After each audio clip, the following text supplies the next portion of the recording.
नमस्कार, आदाब। मैं हूँ सुशील शंकरविक। आप मेरे साथ देख रहे हैं stories by week. Stories by week में आज हमारे पास जो आर्टिकल आया है, वो आर्टिकल है 2010 का। ये मेरे दोस्त ने आर्टिकल भेजा है, उसको मैं आपको पढ़ते सुनाता हूँ। ये आर्टिकल बहुत ही अच्छा आर्टिकल है। देखिएगा, किसी की हम ज़ाती ज़िंदगी में नहीं आना चाहते हैं, ना तो ज़ाती ज़िंदगी से किसी को उसको हम जोड़ना चाहते हैं, लेकिन है ऐसा ही कुछ ये आर्टिकल। अब आप आर्टिकल सुने, मध्य प्रदेश का एक छोटा-सा गाँव होता है, उसकी ये कहानी है। वहाँ माता-पिता, बड़ी लड़की और सबसे छोटी लड़की और बीच का एक छोटा-सा भाई, यानी ये छोटी-सी एक फैमिली रहती थी। माता-पिता जो थे, वो बड़ी लड़की को बहुत प्यार करते थे और वहाँ कुछ ऐसी चीज़ें वो लोग करते थे, जिससे कि पूरा गाँव परेशान। ये कुछ ऐसी किताबें पढ़ रहे थे, जिससे कि भूत-प्रेत, टोटका, तंत्र विद्या सीखने के लिए अपनी बड़ी लड़की को सिखा रहे थे इनके माता-पिता। जो 17 साल की लड़की थी, वो थी ज्योति। ज्योति ये लास्ट 11 साल से ये सारी चीज़ें देख रही थी, कि घर में हो क्या रहा है। ज्योति को ज़रा भी ये सारी चीज़ें पसंद नहीं थी, क्योंकि ये सारी चीज़ें जो थी, भूत, प्रेत, टोटका, उसको बहुत डर लगता था और वो इसके बहुत ही खिलाफ जाती थी। लेकिन माता-पिता जो थे, उसको बड़ी लड़की को अपना ये सारी चीज़ें पढ़ाते थे, बताते थे और उसको प्रैक्टिकल भी कराते थे। ये धीरे-धीरे करके वो बड़ी लड़की बहुत ज़्यादा ही, मतलब एक तरह से फिज़ीक में नहीं रहती थी। उसका जो चेहरा था, उसका जो डील-डॉल था, एकदम से चेंज हो चुका। यानी वो भूत-प्रेत आत्माओं से बात करती थी और उनसे काम करवाती थी। इस तरह का उसका एक हो गया था, बिकॉज़ प्रैक्टिकल लड़की थी। माता-पिता उसको ये चाहते थे कि बहुत सारी चीज़ें वो सीखे और सीखने के बाद वो पॉज़िटिव तो नहीं कराना चाहते थे, ये तो 100% श्योर था। वो उसको नेगेटिव सारी चीज़ें कराना चाहते थे। जैसे किसी को कोई के यहाँ बला छोड़ दी, कुछ प्रॉब्लम है, उसको काट दिया, उसको ये कर दिया, उसको ये, यानी पैसे कमाने का एक बहुत बढ़िया जगह, मतलब ये आपका ज़रिया है कि आप किसी के घर में टोटा-टोटका भेज दें, छोड़ दें, हंडिया छोड़ दें और बस। क्योंकि ये कार्ड जो है, बहुत मुश्किल है इसकी। और इस तरह से उसको, बड़ी लड़की को जो थी, बहुत सारी विद्याएँ सीख गई और आगे लगी। ज्योति जो थी, बहुत ज़्यादा परेशान थी इस सारी चीज़ों से। रोज़ रात को वो बैठ के ये सारी तंत्र विद्याएँ पढ़ते थे, करते थे। बहुत ज़्यादा परेशान थी ज्योति। जब भी वो ज्योति ये सारी क्रियाएँ देखती थी, वो परेशान हो जाती थी और वो अपने गाँव में चली जाती थी, यानी अपना घर छोड़ के, यानी अपनी हवेली छोड़ के, एक तरह से कह लो, अपने गाँव में चली जाती थी। किसी के घर भी चली जाती थी वो। और गाँव वाले भी थोड़ा बहुत जानते थे, ज्योति को अच्छी तरह जानते थे और उनके घर में जानते थे कि ये सारी कार्यक्रम हो रहा है, क्रियाकलाप वहाँ पे हो रहे हैं। क्योंकि सारी चीज़ें उनको, ये तीनों यानी माता-पिता और वो बड़ी लड़की घर से बाहर निकलते ही नहीं थे। घर के अंदर ही रहते थे 24 घंटे और रात को ये क्रियाएँ करते थे, सारी क्रियाएँ चलती थी। लड़की को यानी ट्रेन कर रहे थे। अब ज्योति बाहर जाके जब जाती थी, कहती थी मुझे उस घर में नहीं रहना है, मुझे वहाँ परेशानी लगती है, मुझे डर लगता है। तो वहाँ के लोगों ने कहा, बिटिया तुम हमारी बिटिया हो, तुम हमारे साथ रहो, वहाँ जाने की ज़रूरत ही नहीं है। लेकिन बिटिया तो उस घर की थी, वो रह भी नहीं सकती थी यहाँ पे और रात को वापस आती थी। गाँव वालों ने सोचा कि चलो हम चल के इनके घर में बोलते हैं कि आप इस तरह की हरकतें क्यों करते हैं। तो एक वहाँ पे जो काफ़ी बुजुर्ग इंसान था, यानी 60-70 साल का था, वो ज्योति को लेके माता-पिता के पास आता है और बोलता है, भई आप इस बिटिया को क्यों परेशान कर रहे हैं? और ऐसी क्या चीज़ें आप करते हैं जिससे ये बिटिया परेशान हो जाती है और ये यहाँ रहना भी नहीं चाहती है, तो ये सारी क्रियाएँ मत करें जो कर रहे हैं। तो बड़ी लड़की जो थी, वो बोलती है, भाई तुम्हें हमारे घर में इंटरैक्ट करने की कोई ज़रूरत नहीं है, आप हमारे घर में दखल-अंदाज़ी ना करें, हम जो कर रहे हैं ठीक कर रहे हैं और आप यहाँ से जाएँ। और आपका नाम अशोक है ना? आपकी बहुत बड़ी किराना स्टोर है ना? तो वो अशोक बोलता है, इसमें कौन सी बड़ी बात है? ये कौन सी नई चीजें बता रहे हो? सब जानते हैं मेरा, कि मेरा बहुत बड़ा किराना स्टोर है और मैं यहाँ का सब लोगों को किराना सप्लाई करता हूँ। तो उसने बोला, बड़ी लड़की ने बोला, अरे जा, तेरे जैसे तो बहुत देखे हैं और अब कल से तू किराना सप्लाई कर देना, मैं तेरे को देखती हूँ। यानी उसने कुछ वहां पे टोटका उस अशोक पे छोड़ दिया। अशोक को बहुत बुरा लगा, उसने जब इस तरह से बोला, और वो अशोक बिटिया को छोड़ के अपने घर चला गया। जैसे ही अशोक घर जाता है, रात को उसकी ज्यादा तबीयत खराब हो जाती है और दूसरे तीसरे दिन उसकी बहुत ज्यादा तबीयत खराब हो जाती है और तीसरे दिन तो वो अशोक मर ही जाता है। अब जैसे ही अशोक मरता है, ये पूरे गांव में हल्ला हो जाता है कि या ये क्रिया इस लड़की ने की है और ये प्रैक्टिकल किया है जिससे कि अशोक की डेथ। अब ये सारी अफवाह गांव में फैल जाती है कि इस घर में कोई नहीं जाएगा। उधर ज्योति परेशान थी, उधर एक घर वाले चाहते थे प्रैक्टिकल करना, और बड़ी बहन ने बोला ज्योति को, देख, तू घर से बाहर मत जाया कर और घर की बातें बाहर मत बताया कर, नहीं तो हम तुम्हारे ऊपर प्रैक्टिकल करेंगे। ये सुन के ज्योति और घबरा गई।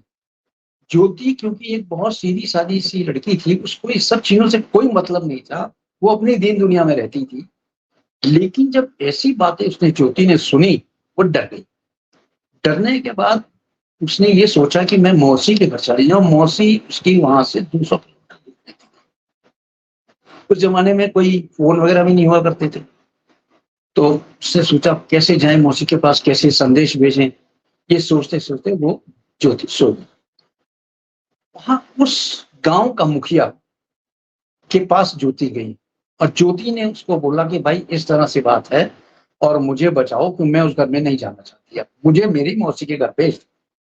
मुखिया ने बोला, भाई ऐसे कैसे मैं तेरी मौसी के घर भेज दूं, क्योंकि तेरी मौसी के पास पहले तो संदेश भेजना पड़ेगा, या तू किसके साथ जाएगी? उसने बोला, आप किसी के साथ मेरे को भेज दो, मैं मौसी के घर जाना चाहता हूं। तो मुखिया ने कहा कि अच्छा, उस गांव के कई लोग जाते थे, दूसरे गांव में जाते थे रोजी रोटी के काम करने के लिए। एक इंसान वहां से जाता था जो एक वीक में 2 बार जाता था। तो उसने सोचा कि चलो मैं इसको बोलता हूँ। वो कहा कि मैं आज ही बिटिया होके आया हूँ, मैं कल तो नहीं परसों फिर जाऊंगा, तो मैं आपका संदेश आपकी मौसी को दे दूंगा कि वो आपसे यहाँ आ जाए और मिल ले। इतना कह के वो ज्योति वहां से अपने घर आ गई, अपने घर में आके सो गई। इन द टाइम होता क्या है कि ये जो आदमी थे, मतलब पापा मम्मी और बड़ी बिटिया, ये प्रैक्टिकल करना चाहते थे। अब प्रैक्टिकल में एक चीज और थी इनकी, बड़ी सोचने की बात है, कि उसी गांव में एक हनुमान जी का मंदिर था। हनुमान जी के मंदिर में उस टोटके की किताब में कहीं लिखा होगा या देखा होगा, लोगों ने पढ़ा होगा, कि आप हनुमान जी के मंदिर में 4 शनिवार लगातार अगर आप वहां से कोई सामान लाके यहाँ पे रखते हैं घर में, आपकी क्रिया पूर्ण होगी। तो और उस हनुमान जी के मंदिर में कोई नहीं जाएगा आप लोग की सेवा, और आप वहां ताला लगा। इन लोगों ने उस हनुमान, छोटा सा हनुमान जी का मंदिर था, इन लोगों ने ताला लगा दिया, वहां कोई पुजारी रहता नहीं था, इसलिए उन्होंने हनुमान जी के मंदिर में ताला लगा दिया। 3 मंगलवार और शनिवार ये इन लोगों ने तो पूरा कर लिया। लेकिन जब चौथा आया, उससे पहले ही गांव के सारे लोग इकट्ठा हो गए और बोले कि भाई ये हनुमान जी का मंदिर खोलो, आपने ताला क्यों बंद किया? पिताजी बड़ा घबरा गए और बोले कि नहीं, वो ताला नहीं।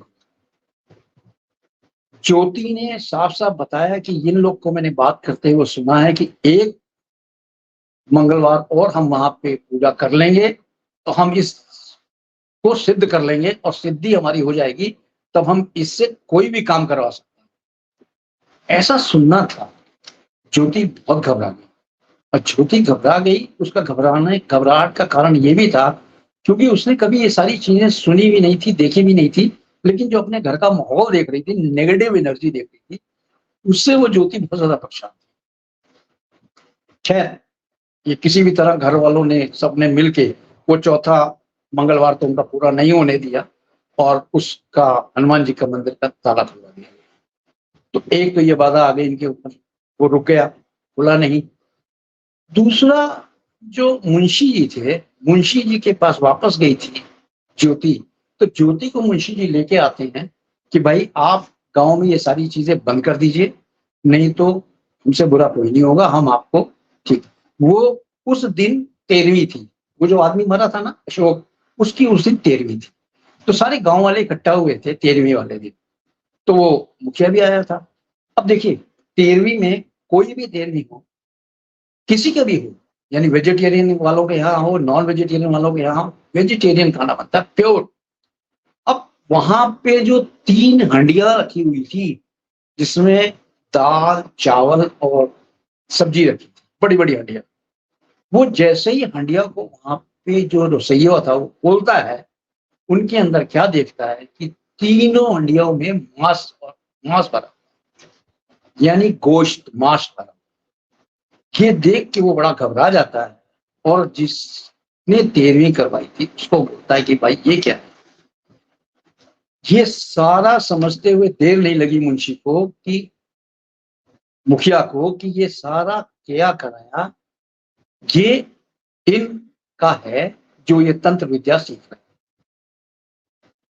ये वापस उसके पास गया, मुखिया बिटिया को लेके। तो मुखिया को अब इनको अपनी तरफ करना था कि मुखिया जो था बहुत बुरी तरह से हावी हो गया था इन पे, माता-पिता पे और बड़ी बिटिया पे, कि आप ये सारी चीज़ें बंद करो, नहीं हम यहाँ से निकाल देंगे, बेदखल कर देंगे और मतलब बहुत सारी बातें बोली। उसने बोला, माता-पिता ने, "अरे भाई देखो, तुम अपनी ज़िंदगी देखो, तुम अपने को तरक्की करना चाहते हो कि नहीं?" उसने बोला, "हाँ, तरक्की करना चाहते हैं।" उसने बोला कि ठीक है, ज्योति बिटिया तुम जाओ अपने कमरे में। ज्योति को तो उसने अपने कमरे में भेज दिया। वो आया था ज्योति को लेके कि ज्योति की हम बात करेंगे, लेकिन ज्योति की बात भूल गया। जब उसको अपना लालच दिखा और अपना बेनिफिट दिखा, तो ज्योति को साइड कर। अब उनके माता-पिता ने बोला, "देखो भाई, आपके साथ हम एक ऐसी चीज़ छोड़ेंगे, जो कि आपको जो भी कहोगे वो पूर्ण होगी और जो कुछ भी कहोगे वो पूर्ण करेगा। लेकिन आपको ये 3-4 दिन के अंदर 21 चीज़ें इकट्ठी करनी है।" उन्होंने एक लिस्ट दे दी। मुंशी जी, मुखिया जी को एक लिस्ट दे दी कि भाई ये लिस्ट पकड़िए और ये लिस्ट से 21 चीज़ें, वो 21 चीज़ें इकट्ठा करना बहुत ही मुश्किल का काम था कि 3 दिन के अंदर। लेकिन फिर भी किसी तरह से मुखिया जी ने वो सारी चीज़ें एक बाई एक, एक-एक करके इकट्ठा करके लाके मतलब इनके पास रख दिया। अब बड़ी लड़की बैठती है तांत्रिक विद्या से उसको सिद्ध करने।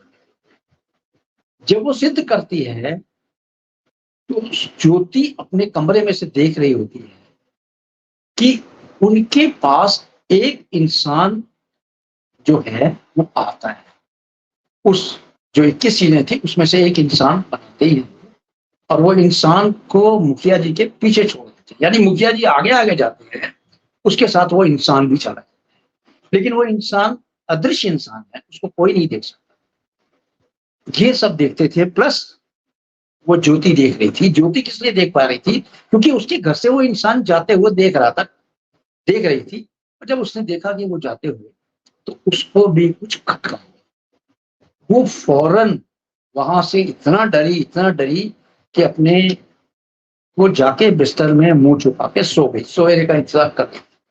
अब सवेरा हुआ, सवेरा होते ही क्या देखती है कि जो मौसी के पास मैसेज भेजा गया था, वो मौसी इनके दरवाजे पे खड़ी है और खट-खट, खट-खट कर रही है। मौसी को देख के ज्योति बहुत ही खुश हो गई और उसने बोल दिया कि मैं यहाँ नहीं रहूँगी मौसी जी, अभी आप चलो। मौसी ने बोला, "भाई, आज की टिकट नहीं है, मैं परसों की टिकट करा के आई हूँ, इन्हें 2 दिन यहाँ रहेंगे।"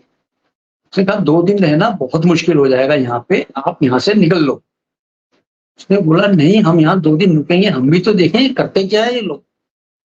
अब वहाँ पे जब हनुमान जी के मंदिर में ज्योति वापस जाती है कि मेरे घर में मुझे नींद नहीं आ रही है और मुझे जो है वहाँ पे कुछ बताएँ मैं क्या करूँ?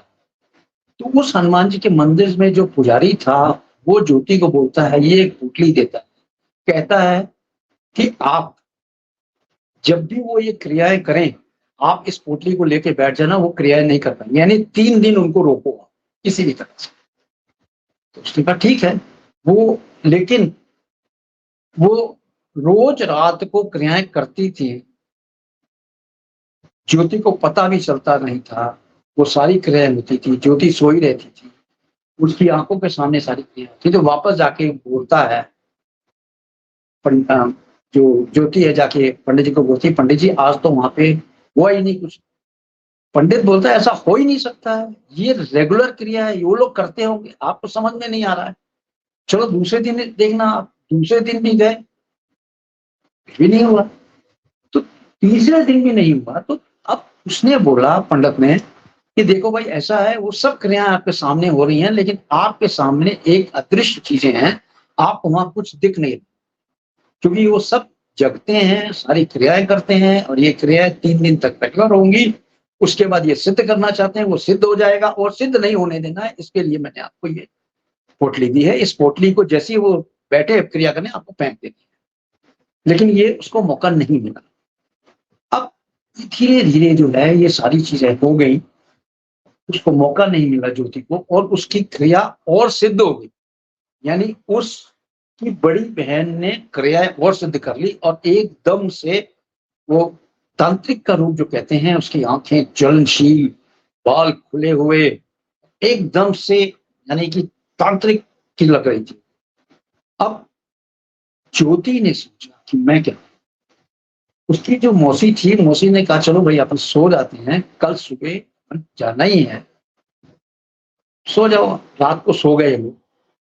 रात को 12-1 बजे दरवाजा खटखटाता है, खटखट खट। दरवाजा जैसे ही खटखट हुआ, मौसी ने बोला मैं जा रही हूँ देखने कौन है, आप सो। ज्योति को तो सुना दिया, और माता पिता भी वहीं सो रहे थे, वो भी सो गए। ये जाके वहां क्या देखती है कि जो माता पिता अंदर सोए हुए थे, और लड़की सोई हुई थी, लड़का लड़का तो वहीं सोया हुआ था, ये तीनों आदमी बाहर से आ रहे हैं। सिर्फ बोला अरे आप तो अंदर सो रहे हो। तो उसने बोला कि हाँ हम तो सो ही रहे हैं। वो आ गए अंदर, और आके दरवाजा बंद कर लिया उसने। ये मौसी को ये बात बड़ी खटकी, क्योंकि वो तीनों अभी भी सो रहे थे जब कमरे में आए। ये तीनों हैं कौन जो अंदर आए। ये बहुत घबराई मौसी, लेकिन इसने किसी से कुछ नहीं कहा, और उसको किसी तरह ये अपने समावेश में लेके बैठ गए। जब दिन निकला, सवेरा हुआ, और उसने बोला कि अब यहाँ पे एक पल नहीं रहना है, शाम की हमारी गाड़ी है, हम शाम को निकल जाएंगे। तो ज्योति जैसे ही शाम को जाने वाली हुई, और इन लोग का सामान पैक हुआ, इनके माता पिता ने कुछ ऐसी बाधा डाल दी कि वो वहां से जा नहीं पाए। यानी कि ज्योति के पेट में इतनी बुरी तरह से दर्द हो गया कि ज्योति बिलखिला रही थी, उसको हॉस्पिटलाइजेशन करना पड़ा। हॉस्पिटल में गई, वहां वो एडमिट हो गई, इसलिए वो उस दिन नहीं जा।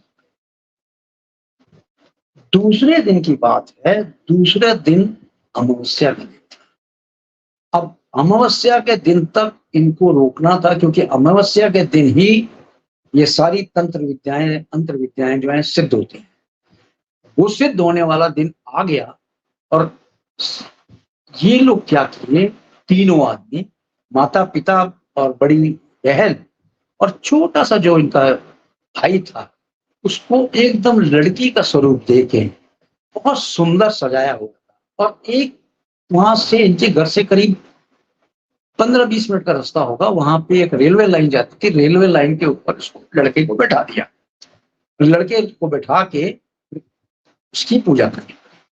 ज्योति ने ये सारी चीजें देख ली। ज्योति भागी भागी गांव वालों के पास गई, गांव वालों को बोला भाई ऐसी सी बात है। गांव वाले लठ लेके, लाइट लेके सब तैयार हो गए, और सब उसकी तरफ, पीछे की तरफ आ गए। ये कर क्या रहा है, ये अगर सिद्ध कर लिया इसने अमावस्या वाले दिन, तो गांव में प्रलय आ जाएगा। ये लोग सब वहां पहुंच गए। जैसे ही वहां पहुंचते हैं, देखते हैं कि बच्चा जो है बीच रेलवे लाइन में बिठा के, ये तीनों आदमी उसकी पूजा कर रहे हैं। माता पिता और जो बड़ी लड़की थी वो पूजा कर रही। उसने आवाज दिया, मुखिया ने, अरे भाई ये क्या कर रहे हो, उठो यहां से। उन लोगों ने जैसी बात को अनसुनी कर दिया, फिर भी वो काम में लगे रहे।